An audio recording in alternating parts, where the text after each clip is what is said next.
विधानसभा चुनाव में महायुति सरकार को भारी समर्थन दिलाने वाली लाडली बहन योजना को लेकर अब राज्य सरकार ने बड़ा कदम उठाया है।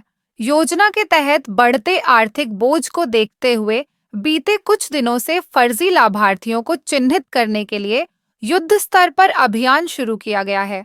चुनाव के दौरान वोटों की राजनीति के चलते इस योजना के पात्रता मानकों पर कड़ाई से अमल नहीं किया गया था, लेकिन अब जब इस योजना से राज्य सरकार पर भारी वित्तीय बोझ आ गया है, तब सरकार ने एक के बाद एक सख्त निर्णय लेना शुरू कर दिया है। लाखों फर्जी लाभार्थियों को योजना से बाहर कर दिया गया है। अब सरकार ने योजना के अंतर्गत एक नया और महत्वपूर्ण नियम लागू किया है, जिससे लाभार्थी महिलाओं की संख्या और घटने की संभावना है। पति और पिता के आय की होगी जांच। अब से लाडली बहन योजना की लाभार्थी महिलाओं के साथ साथ उनके पति या पिता की ई-केवाईसी भी अनिवार्य कर दी गई है।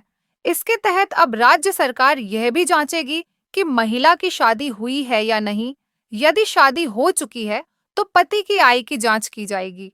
यदि शादी नहीं हुई है तो पिता की आय की जांच की जाएगी। सरकार का कहना है कि यदि लाभार्थी महिला के परिवार की वार्षिक आय 2,50,000 रुपए से अधिक पाई गई तो वह महिला योजना के लिए अपात्र मानी जाएगी। पहले केवल महिलाओं की आय जांची जाती थी, जिसमें अधिकांश महिलाएं गृहिणी होने के कारण पात्र पाई गईं। अब सरकार ने पूरा पारिवारिक आय स्रोत शामिल कर लिया है, जिससे फर्जी लाभार्थियों की छंटनी की जा सके। यह कदम उठाने का उद्देश्य यह सुनिश्चित करना है कि लाडली बहन योजना का लाभ सिर्फ उन्हीं महिलाओं को मिले जो वास्तव में आर्थिक रूप से जरूरतमंद हैं और योजना की पात्रता शर्तों को पूरा करती है। लाडली के कारण 361 विधायक का फंड अटका। राज्य में इस समय आगामी स्थानीय स्वराज्य संस्थाओं के चुनाव की तैयारी जोरों पर है। कई राजनीतिक दल इसके लिए रणनीति भी बना रहे हैं। इस पृष्ठभूमि में अगर विधायक निधि उपलब्ध होती तो नेताओं को मतदाताओं तक पहुंचने में आसानी होती, लेकिन लाडली बहन जैसी कुछ योजनाओं की वजह से राज्य सरकार के खजाने पर भारी आर्थिक दबाव पड़ गया है।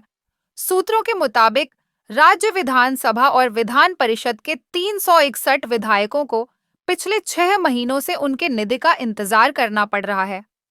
आचार संहिता लागू होने से पहले फंड जारी हो, इसके लिए सत्ता पक्ष के साथ साथ विपक्षी विधायक भी सरकार से लगातार आग्रह कर रहे हैं। बताया जा रहा है कि लाडली बहन योजना की वजह से भारी खर्च होने के कारण कई विधायकों का फंड रोका गया है, जिससे नाराज होकर कई विधायकों ने सरकार के सामने शिकायत दर्ज कराई है। ऐसे ही खबरों के लिए देखते रहे एकता केसरी न्यूज और हमारे चैनल को लाइक और सब्सक्राइब करना न भूले। धन्यवाद।